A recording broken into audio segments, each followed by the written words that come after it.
Abba filma fafura kulkulun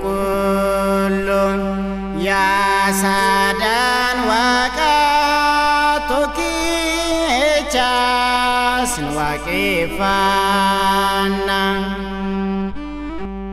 kulkulu kulkulu kulkulu goticha sudata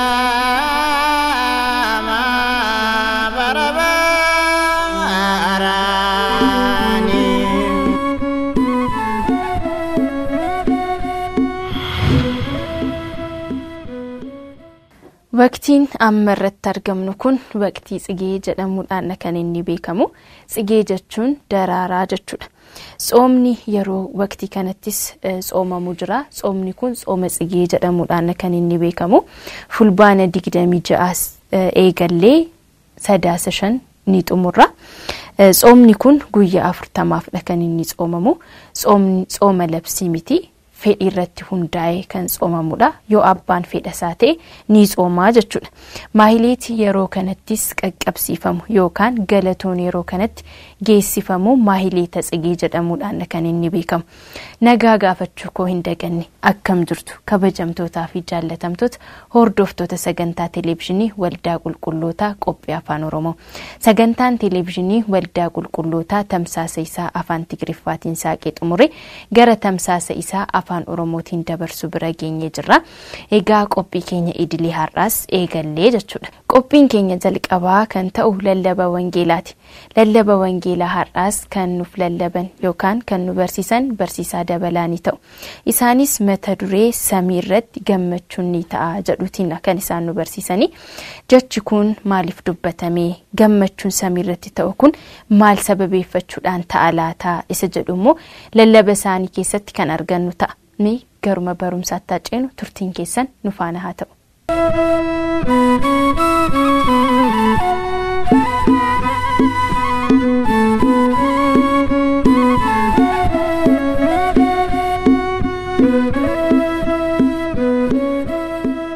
Abbaa kan ilma kan hafuura qulqulluu sadan waaqa tokko ameen. Jaallatamtoonni maatii Kiristoos nagaa waaqayyoo isiniif haa ta'u. Yeroo muraasaaf kan waliin barannu wangeela Luqaas barreesse boqonnaa 15 lakkoofsa 7 kan jiru ta'a. Samii irratti gammachuu guddaatu ta'a jedha. Samiin mootummaan waaqayyoo bakka gammachuu bakka gaariidha.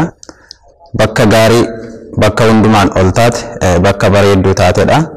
Asirratti wangeela Luqaas barreesse boqonnaa 15 lakkoofsa 7 irratti samii irratti gammachuun ni ta'a jedhamee kan barreeffame.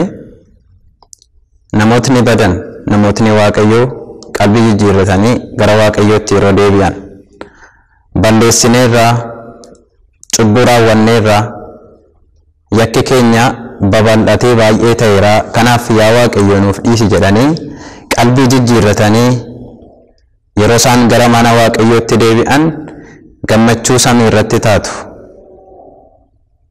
Ergamoonni waaqayyoo faarfachuu isaanii as kan nutti ibsudha jechuudha. Gooftaan keenya Yesuus Kiristoos samii irraa bu'ee dhala namaa fayyisuudhaaf gara addunyaa kanatti dhufee yeroo barsiise fakkeenyawwan inni barsiise keessaa tokko Luqaas boqonnaa 15 irraa lakkoofsa 1 irraa kaasnee yeroo dubbisnu ni argannaa jechuudha. Isaanis fakkeenya hoolaa badee, fakkeenya faaya bareedaa mucaa dubartii tokko jalaa badee fi fakkeenya mucaa abbaasaa jalaa badeeti. Fakkeenyi sadan kun namootni cubbuu karaa garaa garaatiin raawwatanii gara mana waaqayyootti garuu yoo deebi'an waaqayyo akka isaan simatu, waaqayyo cubbuu isaanii akka isaaniif dhiisu kan nutti ibsudha jechuudha. Fakkeenyi tokkoffaan mucaan hoolaan firoota isaa keessaa bade osoo hin beekin akka ta'e nutti mul'isa. Osoo hin beekin yeroo jedhamu sagalee waaqayyoo osoo hin baratin, osoo hin hubatin, otoo mootummaa waaqayyoo maal akka isheen taate otoo hin beekin namoota badaniif fakkeenya ta'a. Luqaas 15 lakkoofsa 1 irraa kaasnee yeroo dubbisnu Farisoonni gara isaatti dhiyaatanii inni cubbamoota wajjin nyaata, inni cubbamoota wajjin jiraata inni cubbamoota wajjin nyaatee dhuga jedhanii yeroo isaan himatan isaan kun ikkoo akka hoolaa badeetii jedhe gooftaan keenya Yesuus Kiristoos. Hoolaan badee osoo waa tokko hin beekin firoota isaarraa adda ba'a. Osoo waa tokko hin beekin firoota isaarraa adda ba'ee bineensaan nyaatamuu danda'a. Gooftaan keenya Yesuus Kiristoos yeroo dubbatu nam tokko hoolaan isaa yoo isa jalaa baddee 99 isaanii dhiisee tokko barbaacha hin deemuu jedhee dubbate. Fakkeenyaan Addaamiin barbaacha akka dhufe Addaamiin bakka inni kufee kaasuudhaaf akka dhufe nutti himaa jechuudha gooftaan keenya Yesuus Kiristoos. Isaan kun ikkoo akka hoolaa warra badaniiti. Nam tokko hoolaan isaa yoo jalaa baddee ni barbaada. Yoo barbaades dhaqee fidee warra firoota isheetti dabala jedhee fakkeenyaan dubbateera. Gooftaan keenya Yesuus Kiristoos hoolaa badee nuun Addaamin abbaa keenyaaf ijoollee Addaamin barbaacha dhufeera. Hoolaa warra osoo hin beekin badan warra osoo hin beekin Waaqayyoon gaddisiisan sana barbaacha dhufe isaaniinis fakkeenya isaa irratti yeroo dubbatu gara firoota isaatti dabale jedha. Gara ol fuudhee baatee gara firoota isaatti dabale. Gooftaan keenya Yesuus Kiristoos yoo nu gargaare malee Waaqayyo nu gargaare malee bakka kufne sanaa kaanee osoo waa tokko hin beekin isa wallaallee cubbuu hojjenne sanarraa deebinee gara maatii Waaqayyootti gara qulqullootaatti deebi'uu kan nu dandeenyu yoo inni nu baate yoo inni gara laafummaa isaatiin nu yaadate yoo inni arjummaa isaatiin nu yaadate qofaadha jechuudha. Fakkeenya kana irratti kan inni dubbatu ol fuudhee baate gara firoota isaatti dabale erga hoolota isaa argate jedheedha kan inni dubbatu. Asirratti Waaqayyo nu gargaare cubbuu keenyarraa deebinee gara mootummaa Waaqayyootti gara mana amantaatti deebi'uu dandeenya. Cubbuun keenyas nuuf dhiifamuu danda'a jechuudha. Kun hundumtuu Waaqayyo yoo nu gargaare. Asirratti kan inni dubbatu fakkeenya hoolaa kana. Hoolaan kun osoo hin beekinidha kan inni bade. Namootni baay'een kana fakkaatan ni jiraatu. Osoo hin beekin mana amantaa keessaa kan ba'an. Osoo hin beekin cubbuu kan hojjetan. Osoo hin beekin Waaqayyotti kan balleessan. Osoo hin beekin jaalala dhabanii of tuulummaadhaan kan deddeebi'an. Osoo hin beekin sagaagalummaa garaagaraa keessa kan deddeebi'an cubbuu fakkaatee osoo isaanitti hin mul'atin. Kanaaf namootni akkasii balleessineerraa osoo hin beekin sitti balleessine jedhanii gara Waaqayyotti yoo deebi'an Waaqayyo dhuguma cubbuu isaanii akka isaaniif dhiisu nutti himaa jechuudha. Kanaaf Luqaas 15:7 namichi hoolaa isaa argate kun olloota isaa waamee kottaa hoolaa koo argadheera na wajjin gammadaa akkuma jedhu namni osoo hin beekin cubbuu raawwatee gara mana qulqullummaatti qalbii jijjiirrannaadhaan yoo deebi'e Waaqayyo gammadee ergamoonni gammadanii samii irrattis gammachuun guddaan akka ta'u fakkeenyaan nutti himeera. Nam tokko yeroo gara cubbuu isaa naadhiisi jedhee gara Waaqayyootti yeroo deebi'u qalbii yeroo jijjiirratu Waaqayyo akka isaaf dhiisu kan ergaan itti mul'isudha jechuudha. Waaqayyo isaaf dhiisuu qofa illee otoo hin taane ergamoonni akka isaan faarfatan qulqulloonni akka isaan gammadan gooftaan keenya Yesuus Kiristoos fakkeenya isaatiin nutti himeera. Kanaaf fakkeenya tokkoffaa irratti namootni ittiin baduu danda'an osoo hin beekin cubbuu hojjetu, osoo hin beekin mana qulqullummaa keessaa ba'u, otoo hin hubatiin maal akka ta'e otoo gadi fageessanii hin bariin cubbuu raawwatu jechuudha. Namootni osoo hin beekin cubbuu raawwatan kun yoo noodhiis jedhanii gara Waaqa isaaniitti yoo deebi'an yoo qalbii jijjiirratan dhuguma Waaqayyo cubbuu isaanii akka isaaniif dhiisu fakkeenyaan nutti himeera gooftaan keenya Yesuus Kiristoos. Fakkeenyi inni lammaffaan kitaaba Luqaas barreesse boqonnaa 15 lakkoofsa 8 irraa kaasee dubartiin faaya bareedaa 10 qabdu faaya bareedaa inni tokko jalaa badee faaya bareedaa isa tokko argachuudhaaf gatii isheen kaffalte nutti himaa jechuudha. Faaya 10 qabdi, faaya bareedaa 10 qabdi. Faaya bareedaa yeroo jennu kan mormatti ta'u, kan harkatti ta'uu danda'a. Faaya bareedaa 10 mana ishee keessaa qabdu kana keessaa tokkotu jalaa bade. Faaya bareedaa tokko jalaa bade kana barbaaduudhaaf gatii guddaa kaffalteetti. Maaliif jalaa bade? Maalla dhibbeedhaan osoo bakka gaarii hin kaa'in osoo bakka keessu sana hin filatin faaya bareedaa waan ta'eef na jalaa bade jettee jalqaba otoo of eeggannoodhaan hin kaa'atin jalaa badeera. Kanaaf namoonni of eeggannoo dhabanii cubbuu ni hojjetu. Maal ta'a jechuudhaan cubbuu ni hojjenna. Maalla dhibbeedhaan yoo cubbuu hojjenne faayummaan keenya ni bada. Bareedummaan keenya ni haqama. Mana qulqullummaa keessa yeroo jiran qalbii jijjiirrannee hojii gaarii hojjennee mana qulqullummaa keessa yeroo jiran nuun Waaqayyoof faaya. Nuun Waaqayyoof ijoollee bareedanidha. Nuun Waaqayyoon warroota nu jaallatan warroota Waaqayyo akka warqeetti nu ilaaludha jechuudha. Yoo cubbuu dalaguu dhiisne mana qulqullummaa isaa keessa qalbii jijjiirrannee yoo jiran.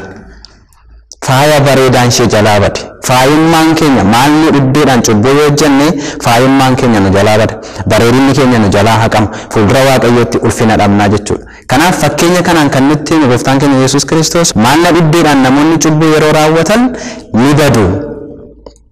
Isaanin barbaadanii arguudhaaf garuu gatii guddaa kaffalama jechuu isaati fakkeenya kanaan yeroo nu barsiisu. Faaya ishee isa bade sana argachuudhaaf ibsaa qabsiiste. Fakkeenya kana irratti kan nutti himu ibsaa qabsiiste. Manni qulqullummaa ibsaa ishee qabsiifattee barsiisota isheetti fayyadamtee luboota isheetti fayyadamtee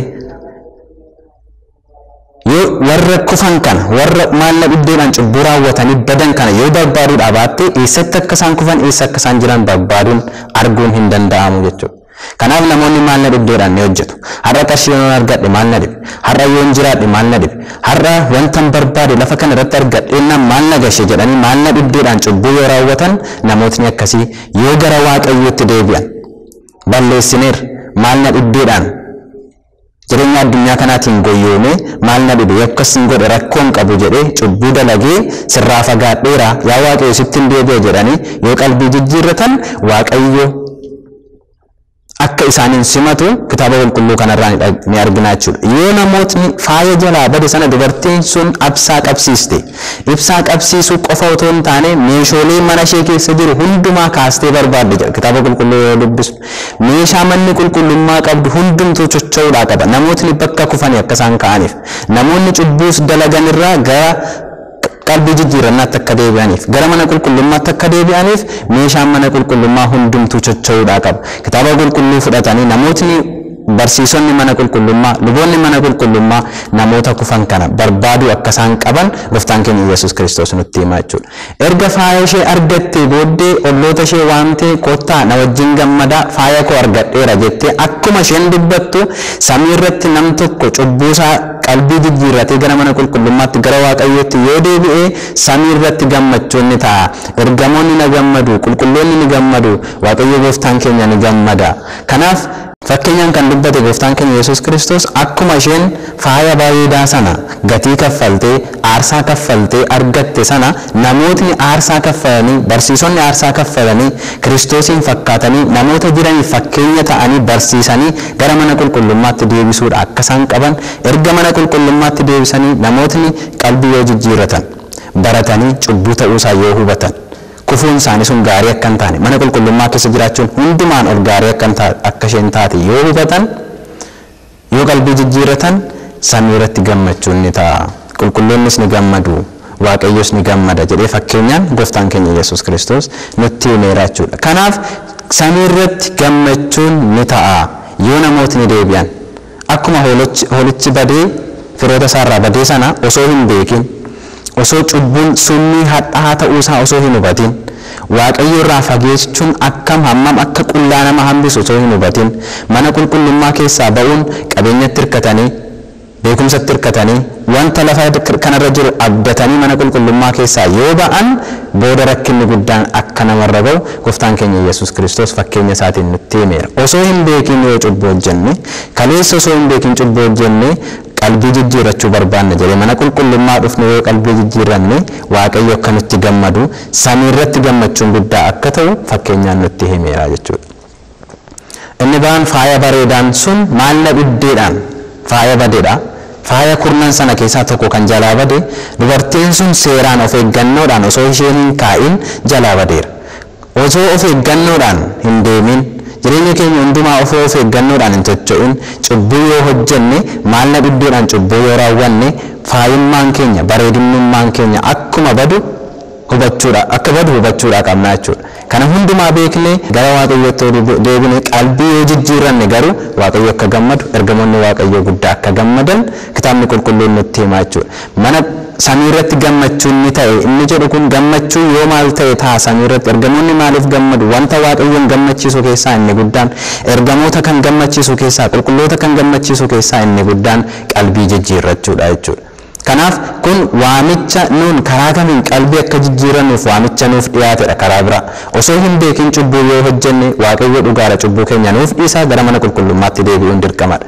Osoo hin beekin yakka yoo dalagne cubbuu keenya Waaqayyo akka nuuf dhiisu kitaabni qulqulluun nutti hima. Of eeggannoo dhabnee yoo hojjennes akkuma dubartiin sun aarsaa kaffaltee faaya bareedaa sana argatte aarsaa kaffallee gara mana qulqullummaatti yoo deebine Waaqayyoon akka gammachiisnu kitaabni qulqulluun nutti himaa jechuudha. Inni biraan inni sadaffaan fakkeenyi inni sadaffaan gooftaan keenya Yesuus Kiristoos dubbate namichi tokko ijoollee lama qabu turen. Ijoollee lamaan sana keessaa inni tokko qabeenya naan naga'u qarshii naan naga'u naaf kenni. Ani nan deema gara barbaadeen deema jedhee abbaasaa akka inni gaafate kitaaba qulqulluu Luqaas barreesse boqonnaa 15 lakkoofsa 14 irraa argachuu dandeenya jechuudha. Ijoollee lama kan qabu abbaansaa mucaa inni xiqqaan qabeenya naaf ga'u naaf kenni. Qarshii anaan ga'u naaf kenni jedhee qarshii isaa abbaasaa irraa hiratee deeme. Kun kan inni mul'isu namootni Waaqayyo mirga nuuf laateera, bilisummaa nuuf kenneera. Akka nuun fayyinuufis akka nuun fayyuudhaafis bor garan taane deemuudhaafis Waaqayyo eenyuun iyyuu dirqamsiisu. Gara mana qulqullummaatti kottu, gara mootummaa kootti kottu jedhee Waaqayyo nama hin dirqamsiisu. Kiristoos gooftaan keenyas nama hin dirqamsiisne. Kanaaf kan inni namaaf laatu yoo jiraate filannoodha. Yoo akkas goote mootummaa Waaqayyoo galtaa, yoo hojii gaarii hin raawwanne garuu dukkanasi eeggata. Wantootni kun hundi lamaan isaanii filannoo keenyadha kan isaan mul'isan. Addaam filannoo isaatti fayyadamee kufeera. Mirga isaatti osoo sirriitti hin fayyadamin bilisummaan argadhe jedhee kufuu danda'eera. Ija mukaa kana, firii ija mukaa kana yoo nyaatte ni duuta. Yoo ajaja koo eegde mallattoo ajajaa ishee taate firii mukaa kana yoo eegde garuu jireenya bara baraa argatta.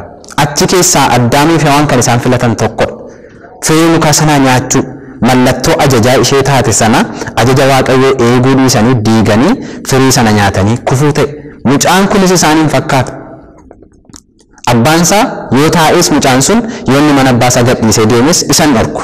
Kanaaf mucaan sun bilisummaa isaatti fayyadamee kufuu danda'eera jechuudha. Qabeenya isaa naaf kenni annan deema. Bilisummaa Waaqayyo nuuf kenni. Qabeenya hedduu nuuf kenneera Waaqayyo.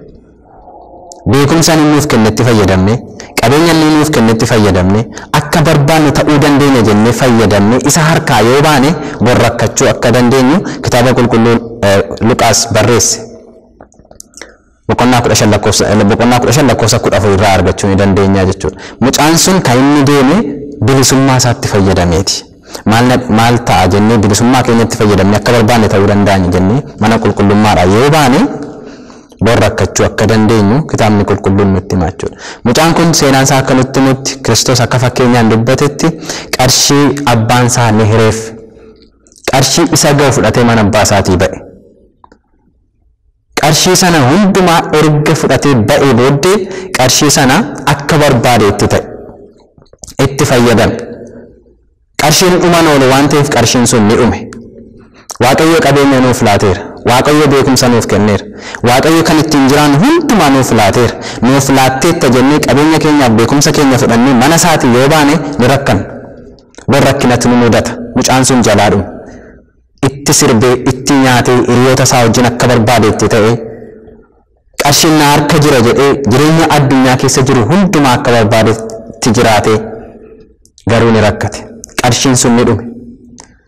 Erga qarshiin sun dhumee booddee dirqamni mucaan sun ta'e fakkeenya kitaaba qulqulluu irraa kan dubbisnu namootaaf eegduu booyyee ta'ee akka inni ramadamu ta'e. Eegduu booyyee ta'ee jiraachaa ture. Eegduu booyyee ta'ee yeroo jiraachaa turetti kan nama gaddisiisu waan nyaatu dhabee wanta booyyee nyaatan wajjin nyaachuu fedhee jedha. Yeroo qabeenyi nu harka jiru, yeroo beekumsi nu harka jiru, yeroo wanti hundumtuu harka keenya jiru nutti hin fakkaatu. Beekumsa keenya fayyadamnee, qabeenya keenya, bilisummaa keenya fayyadamnee mana qulqullummaadhaa yeroo baanu garuu rakkina akkasiitu nu qannama boru. Jireenya dhabna. nagaadhaan qabeenyi keenya sun yoo dhumes yoo dhumuu baates waaqayyo irraa harkaa baaneennan nagaa argachuu hin dandeenye. Beekumsi keenya nagaa nuuf kennuu hin danda'u. Qabeenyi keenya nagaa nuuf kennuu hin danda'u. Bilisummaa nuyi hin qabnu waaqayyo bilisummaa akkasii naaf kenneera akka barbaadan ta'a jennee bilisummaa nuyi itti fayyadamnu sun nagaa nuuf kennuu hin danda'u. Kanaaf of eeggachuun dirqamadha jechuudha. Faaya bareedaa kudhan dubartii tokko jalaa bade jedhee gooftaan keenya Yesuus Kiristoos fakkeenya fudhate Luqaas 15:8 irraa immoo osoo hin beekin otoo hin taane maal na dhibdeedhaan fakkeenya cubbuu raawwatamuuti. Mucaan kun garuu kan inni abbaasaa harkaa bade namootni akkas godhanii cubbuu hojjetuu danda'u jedhee fakkeenyaan kan dubbate. Cubbuu akkamii quufaan kan cubbuu nuun hojjennu. Qaba jennee nu harka jira jennee bilisummaa qabna jennee cubbuu nuun hojjennu.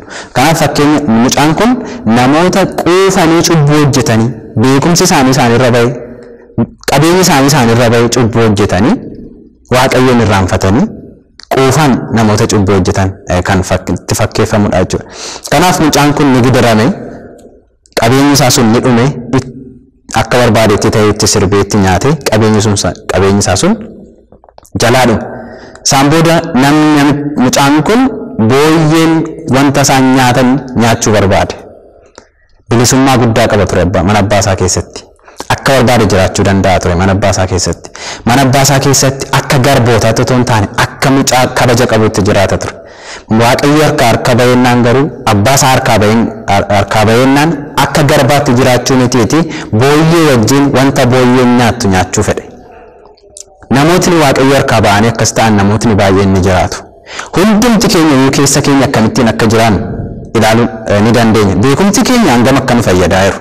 Qabeenyi keenya hangam akka nu jiraachisaa jiru. Qabeenya keenyaaf beekumsa keenyaan waaqayyo harkaa ba'aneennaan gidiraa guddaatu nurra ga'a. Qabeenya keenyaan bilisummaa keenyaan beekumsa keenyaan mana waaqayyoo keessa jiraachuutu filatamaa jechuudha. Kanaaf mucaan kun ni rakkate. Gidiraan kun hundumtuu yeroo isarra ga'u mana abbaasaa yaadate. Mana abbaa koo keessa mana abbaasaa keessa garboonni illee garboonni abbaasaa illee akkamittiin akka jiraataa turan. Tajaajiltoonni abbaasaa illee akkamittiin akka jiraatan yaade. Kun gaabbii guddaadha. Hubannoodha. Gara mana abbaasaatti deebi'ee yaaduunsa. Mana abbaasaa keessa jireenya akkamii akka jiru yaaduunsa hubannoo guddaadha. Gara laphee isaatti deebi'e. Gara hubannoo isaatti deebi'e. Mana waaqayyoo keessa maal akka jiru, mana abbaasaa keessa maaltu akka jiru hubate. Isaan booda akkas jedhee yaade. Ani kanaan booda gara mana abbaa koottan deebi'a. Gara mana abbaa kootti yeroo deebi'u garuu akka ijoollee isaa otoo hin taane akka garboota isaatti akka tajaajiltoota isaatti jiraachuun barbaada. Gara mana waaqayyootti yeroo qalbii jijjiirannee dhufnu gadi qabuudhaan dhufnu. Gara mana qulqullummaatti yeroo dhufnu qalbii yeroo jijjiirannu kanaan booda waaqayyo naaf dhiiseera jennee of tuulummaadhaan deddeebi'uudhaan hin qabnu. Ani garbicha waaqayyo ani tajaajilaa waaqayyo ani gaddeebi'aadha jennee fuuldura waaqayyootti kaasamaan jiraachuudha akka qabnu ergaan itti himudha jechuudha. Gara mana abbaa koottan deebi'a jedhee yaadee gara mana abbaasaatti deemsa jalqabe. Yeroo inni gara mana abbaasaatti dhiyaatu abbaan isaa fagoorraa argee ni gaddeefi. Waaqayyo gooftaan keenya hanga kanadha. Kaleessa balleessitaniittu. Kaleessa beekumsa keessanitti hirkattanii mana qulqullummaa koo dhiittanii baataniittu. Kaleessa qabeenya keessan fayyadamtanii mana qulqullummaa koo dhiistanii deemtaniittu. Kaleessa waaqayyo nun fayyadu jettanii bilisummaa keessan fayyadamtanii wanta hundumaa qabna akka keenya qabna jettanii baataniittu. Kaleessa of eeggannoo dhabuudhaan cubbuu hojjettaniittu. Kaleessa osoo hin beekin jecha koo isa qulqulluu sagalee koo isa bareedaa ta'e osoo hin baratin cubbuu hojjettaniittu kanaaf achumaan badaa hin jedhu waaqayyo. Wanta barbaanne beekumsa dhabnes cubbuu yoo hojjenne, of eeggannoo dhabnes cubbuu yoo hojjenne, of tuulummaan nutti dhaga'ames cubbuu yoo hojjenne, kana hundumaa dhiisnee qalbii yoo jijjiiranne waaqayyo gara laafummaadhaan nu fudhata. Ajjummaan isaa bal'aa sababa ta'eef jechuudha. Fagootti argee ni gaddeefi. Fagootti argee ni gaddeef. Isaan booda mucaasaa sana baay'ee jaallatuuf haammatee dhungatee jedha kitaabni qulqulluun. Waaqayyo hanga kanadha. Gara laafummaan isaa hanga kanadha. Maddi cubbuu keenyaa wallaalummaa isa taatu. Maddi cubbuu keenyaa of eeggannoo dhabuu isa taatu. Maddi cubbuu keenyaa of tuulummaadhaa fi quufa wanta harka keenya jiru hundumaayyuu taatu. Waaqayyo qalbii jijjiirannaadhaan yeroodhaan dafne yoo mana isaatti deebine nu simachuunsa shakkii hin qabu jechuudha. waaqayyo hanga kana dhagara laafessisa fagoorraa argii eessa dhatte eessaa dhufte qabeenya koo hangam fitte akkamittiin hanga kana eessa turte jedhee karaa ittiin baay'isne jecha ittiin baay'isne mucaasaa rakkisuu hin barbaanne ni haammate mucaasaa ni dhungate ni jaallate gammachuu guddaan akka isaaf ta'u tajaajiltoota mana isaa keessa jiran hundumaa waamee mucaan koo du'ee ture amma garuu jiraataa ta'e mucaan koo du'ee ture amma garuu ni ka'ee jedhe qabeenya keenya fayyadamnee waaqayyo irraa adda baanee jireenya sagaagalummaa jireenya sirbaa nuun jiran jireenya du'aati waaqayyo irraa adda baanee qabeenyi keenya beekumsi keenya nu fayyada jennee itti dhugnee itti yoo nyaanne waaqayyo sagalee waaqayyo irraa fagaannee yoo jiraanne jireenyitti jireenya du'aati waaqayyo irraa adda ba'uun walumaa galatti du'aadha malee jireenya miti mucaan kun abbaansaa yeroo inni gara mana qulqullummaa gara mana abbaasaatti yeroo inni dhufu mucaan koo kun du'ee ture jedha har'a qabeenya keenya beekumsa keenyatti fayyadamnee addunyaa keessa deddeebi'aa jirra yoo ta'e jireenya du'aa jiraachaa jirra sirbaa jirra yoo ta'e jireenya du'aa jiraachaa jirra qabeenya keenyatti fayyadamnee akka barbaanne nyaannee akka barbaanne dhugaa jirra yoo ta'e jireenya du'aa jiraachaa jirra kanaaf namootni akkasittiin jiraannu du'aa kaanee gara jireenyaatti qalbii jijjiirrannaadhaan gara mana qulqullummaatti deebi'uun dirqamadha jechuudha qalbii jijjiirrannaadhaan sagalee waaqayyoodhaaf bakka laatanii jiraachuun jireenya bara baraaf fakkeenyadha jechuudha jireenya fedhii bara abdatanii jiraachuudha jechuudha jiraachuu jechuun qabeenyaan jiraachuu miti jiraachuu jechuun siyaasaan beekamne dinagdeedhaan beekamne addunyaa kana irratti beekamti guddaa argannee jiraachuu miti jiraachuu jechuun waaqayyo wajjin jiraachuu jechuun jireenya bara bara abdannee hojii gaarii hojjennee mana qulqullummaa keessa jiraachuun sanadha malee waaqayyo irraa adda ba'anii jireenya waggaa 30-50-60 hin guunneef addunyaa kana irratti cubbuudhaan laaqamanii jiraachuun jireenya miti jechuudha. Gara abbaasaatti yeroo deebi'u mucaan koo du'ee ture amma garuu du'aa ka'e amma garuu ni jiraate jedhee abbaan isaa kan inni dubbateef kanaafidha jechuudha. Kanaaf tajaajiltoota isaa mana isaa keessa jiran sanaan wanta jiru wantoota jiran sana qalaa mucaa koo quba isaatti qubeelaa naafidhaa jedheedha kan inni dubbate. Miilla isaatti kophee naaf kaa'aa jedheedha kan inni dubbate. Mana qulqullummaatti yeroo dubbannu tokkoffaa wanti qalame sun fakkeenya maaliiti? Fakkeenya fooniif dhiiga gooftaa keenya Yesuus Kiristoosidha. Qalbii jijjiirrannee gara mana qulqullummaatti yeroo dhufnu Kiristoositti amannee fooniif dhiiga isaa akka fudhachuudhaa qabna. Kiristoositti amannee kopheen miilla isaatti kaa'ame sun fakkeenya amantiiti. Amantaa qabaachuudha akka qabnu. Amantaa hidhachuudha akka qabnu. Hojii gaarii hidhachuudha akka qabnu. Kan inni nutti himuu jechuudha. Mucaan koo dhufeera. Mucaan koo gara mana kootti deebi'eera. Qalbii jijjiirrannaadhaan namootni beekumsa isaaniitti hirkatanii qabeenya isaaniitti hirkatanii wanta harkaa qaban abdatanii yeroo addunyaa keessatti kufan maaf kuftani jedhee otoo hin taane waaqayyo deebii keenya eega. Waaqayyo qulqullummaadhaan qalbii jijjiirrannee gara mana qulqullummaatti deebi'uu keenya eega. Kanaaf mucaan kun erga yeroo mana abbaasaatti deebi'u abbaansaa mucaan koo deebi'ee mucaan koo du'ee ture du'aa ka'ee jedheedha kan inni dubbate. Mucaan ijoollee lama qaba ture kitaaba qulqulluurraa akkuma dubbisnutti fakkeenya namichi sun ijoollee lamadha kan inni qabu. Mucaan isaa inni hangafaa ni guungume. Ani bara jireenya koo hundumaa si tajaajilaan ture. Yeroo koo hundumaa yeroo ati qotu jettu qotee wanta ati hojjedhu jettu hundumaa hojjedhee jiraachaan ture. Qabeenya kee balleessee qabeenya kee akka barbaade godhee gara mana qulqullummaa har'a garuu gara mana keetti isa dhufe sana ni simatte jedhee guungume. Abbootiin mana amantaa keenyaa kana yeroo hiikan ijoolleen lamaan sun inni tokko fakkeenya Addaam inni tokko immoo fakkeenya ergamoota akka ta'e nutti himu. Ergamoonni ni beekamu gara mana qulqullummaa keenyatti yeroo deebinu akkas osoo hin taane fakkeenya kan irratti kan dubbanne dhiifama gochuun Waaqayyo arjummaan Waaqayyo dhiifamni Waaqayyo sammuu ergamootaa fi akkaataa ergamoonni yaadanni ol akka ta'e kitaabni qulqulluun nutti hima. Manni amantaa keenyaa nu barsiisti.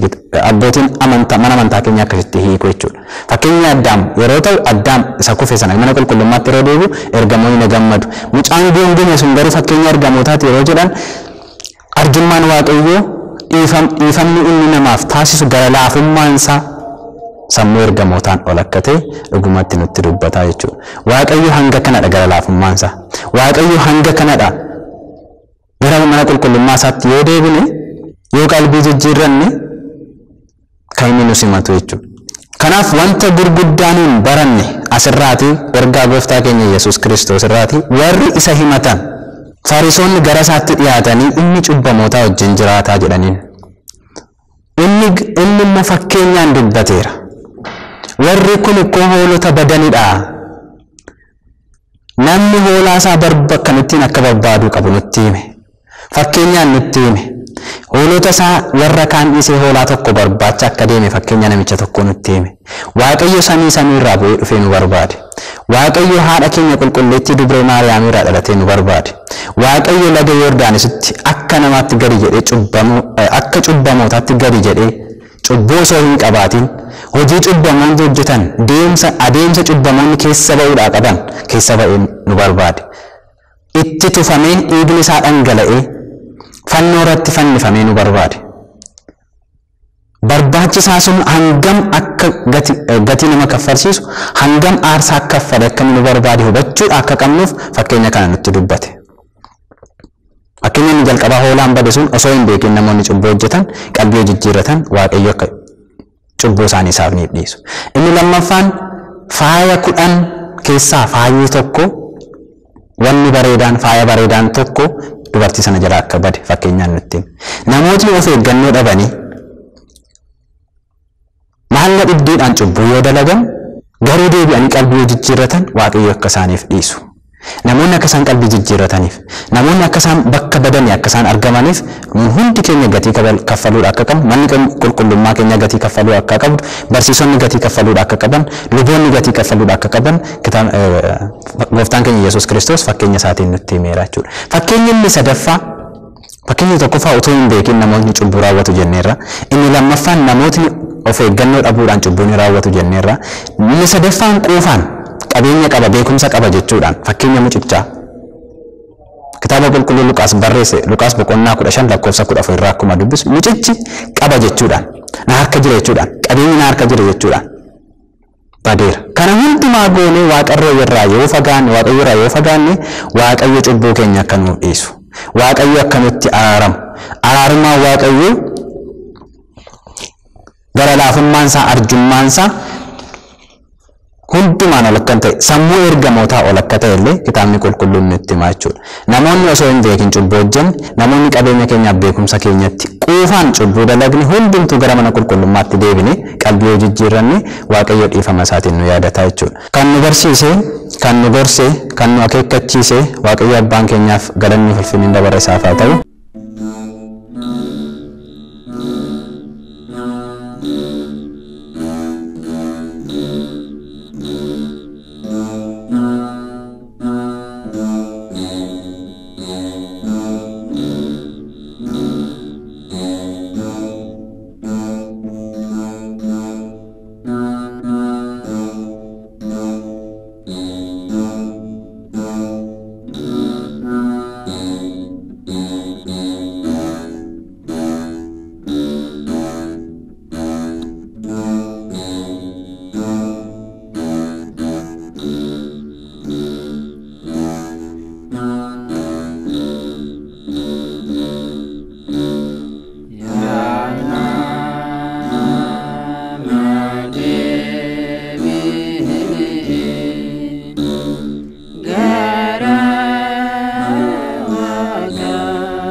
Sove